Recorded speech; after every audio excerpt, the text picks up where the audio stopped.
Bonjour à tous. Aujourd'hui, la simplicité des plans de Dieu.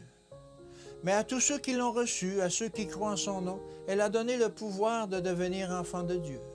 Jean 1, verset 12. Christ, la majesté du ciel, est venu sur cette terre sous forme humaine, exprimant la bonté, la sympathie et l'amour divin pour la race déchue, en se tenant à la tête de la famille des hommes. Il est venu pour racheter les pécheurs et les revêtir de sa justice. En tant que sauveur du monde, il était sujet à la tentation. L'ennemi l'assaillait dans tous les domaines. Constamment, il se présenta avec lui avec la suggestion qu'en faisant un compromis avec le monde, Jésus pourrait gagner le monde. Le Christ est notre exemple. Bien que dans le monde, il n'était pas du monde. Il n'avait pas à se conformer aux pratiques mondaines afin d'atteindre le but de sa vie. Il n'était pas sur terre pour son plaisir, il devait maintenir le plus haut principe. La déviation d'une stricte droiture morale aurait terni le travail de toute sa vie. Afin de sauver l'humanité, le Christ est descendu au niveau de l'humanité en ce qui concernait les avantages offerts par le monde. Il est venu sur cette terre pour être tenté en tout point comme le sont les êtres humains. Dans le désert, Satan se présenta à lui et l'attaqua dans les grands domaines où il attaque l'homme. Mais le Sauveur ne céda pas à l'ennemi. Il ne fut vainqueur en aucun détail, et les tentations furent aussi réelles pour lui qu'elles ne le sont pour nous aujourd'hui.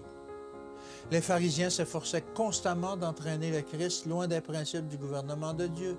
Se prétendant très pieux, ils cherchaient à le faire dévier de sa soumission.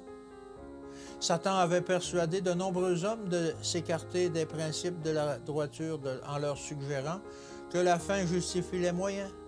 Raisonnant d'un point de vue humain, il excuse le mal qu'ils font en disant que la cause de Dieu profiterait de leur infidélité. Cette déviation des saints principes du ciel les range aux côtés du grand séducteur. Jésus-Christ est venu sur cette terre sous forme humaine afin d'instaurer une réforme spirituelle. Il est venu pour montrer à l'homme comment écarter toute ostentation, tout éclat, comment vivre les purs principes vitaux de la réforme. Il est venu instituer un plan par lequel le caractère humain puisse être purifié. Par sa grâce, il désire installer les hommes et les femmes tout près du trône de Dieu. Les lois du royaume de Jésus-Christ sont si simples, si concises et cependant si complètes que toute addition de la part de l'homme entraînerait la confusion. Et plus simples seront nos plans ou notre travail au service de Dieu, plus nous accomplirons.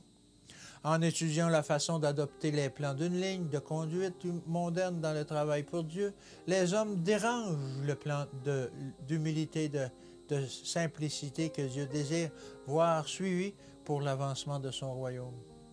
Que Dieu vous bénisse et qu'il vous garde, et je vous dis à demain.